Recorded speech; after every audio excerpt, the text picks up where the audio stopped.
You'll need a signet ring. A gentleman traditionally wears the signet on his left hand, but a kingsman wears it on whichever hand happens to be dominant. Touch the contact behind the ring, it delivers 50,000 volts.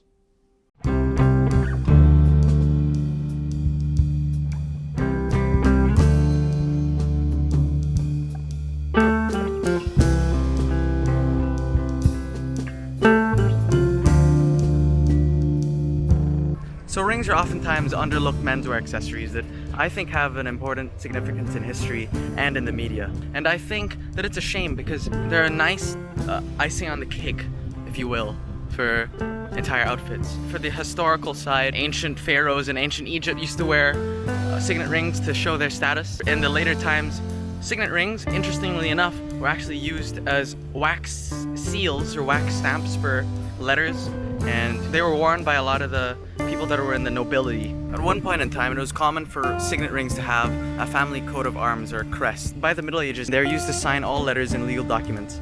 Actually, in the 14th century, King Edward II decreed that all official documents must be signed with a king's signet ring. An interesting fact is that majority of the rings dating from the 14th century were destroyed because they were looked at as a signature, and in order for people not to forge it, they destroyed it.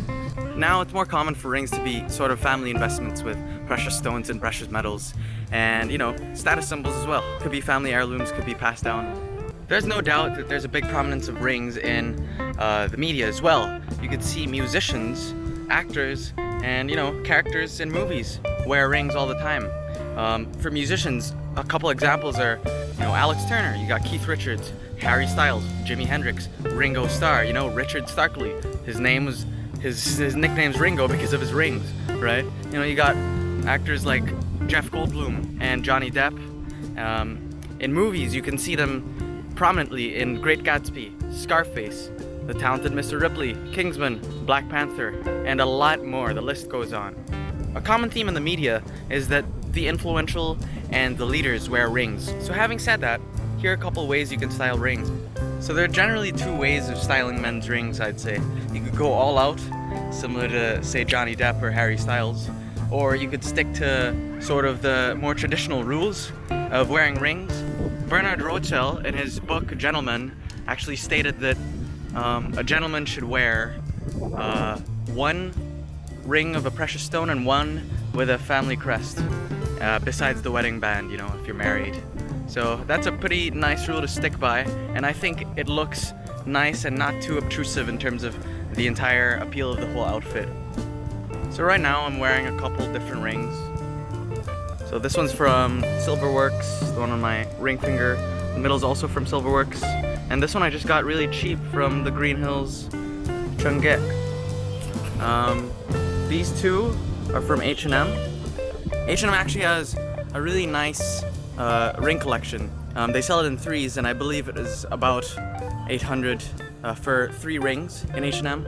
I'd recommend them for the designs, but the only problem with H&M rings, I'd say, is that it oxidizes really quickly, as you can see. If it focuses. You see it's kind of rusting, but the designs are really nice. I also had one custom made. It's actually white gold, and I tried to make it as close as possible to the Great Gatsby ring that Jay Gatsby wears. And instead of having JG, his initials, I had ET, my initials. And I think it turned out pretty well. It works really nice with the more formal looking outfits and with the more traditional way of styling rings.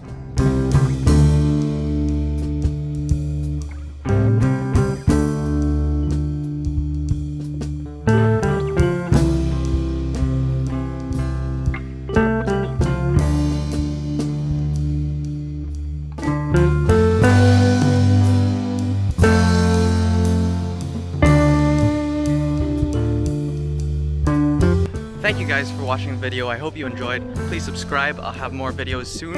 I'm planning to start this sort of accessory playlist. This one is the video about rings. I'll probably have another one with neckerchiefs. I have another one with bolo ties. I'll have another one with jean chains, pant chains. So stay tuned. Subscribe. Thank you.